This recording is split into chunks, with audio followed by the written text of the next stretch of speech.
সাতক্ষীরার এমআরবি ইটভাটার অভিযান চালিয়ে ৫ লাখ টাকা জরিমানা করেছে ভ্রাম্যমাণ আদালত। সাতক্ষীরা শহরে কদমতলায় এমআরবি ইটভাটায় অভিযান পরিচালনা করেছে জেলা প্রশাসনের ভ্রাম্যমাণ আদালতের নির্বাহী ম্যাজিস্ট্রেট প্রণয় বিশ্বাস। এ সময় ভাটার মালিক মিজানুর রহমান বৈধ কোনো কাগজপত্র দেখাতে না পারায় ভাটার মালিকের ৫ লাখ টাকা জরিমানা ও অনাদায়ে ৩ মাসের জেল দিয়েছে জেলা প্রশাসনের ভ্রাম্যমাণ আদালত।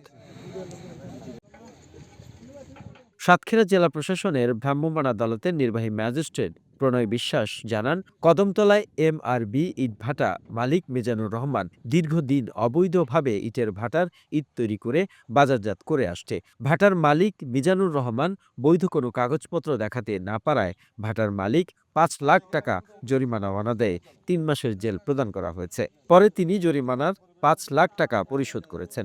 তিনি আরও জানান, অভিযানের সময় এমআরবি ইটভাটার এক অংশ ভেঙে দেওয়া হয়েছে।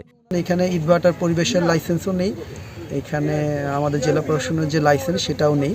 এই প্রেক্ষিতে আমরা এখানে আসি এবং তারা কোনো ডকুমেন্টসও দেখাতে পারে না। এই কারণে আমরা ইটভাটাকে ৫ লক্ষ টাকা জরিমানা করি এবং তাদের যে স্থানীয় আগুন দেওয়ার যে জায়গা, সেই জায়গাটা ভেঙে দেওয়া হয়েছে এবং মুচলেকা নেওয়া হয়েছে যতদিন পর্যন্ত তারা কাগজপত্র না নিয়ে আসতে পারবে ততদিন পর্যন্ত ইটভাটার কার্যক্রম বন্ধ থাকবে।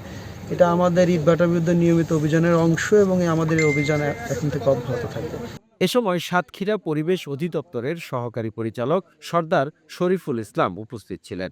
ইট পুনর্নির্মাণ নিয়ন্ত্রণ আইন, যেটা ১৩ আইন অনুযায়ী ১ কিলোমিটারের মধ্যে শিক্ষা প্রতিষ্ঠান থাকলে আমাদের এটা নবায়ন করা বা ছাড়পত্র দেওয়ার কোনো সুযোগ নেই, যার জন্য আমরা নবায়নও করতে পারি নাই। এরকম বহু ভাটা অবৈধ হয়ে গেছে এবং আমরা ধাপে ধাপে এগুলো কমায় আনার চেষ্টা করতেছি।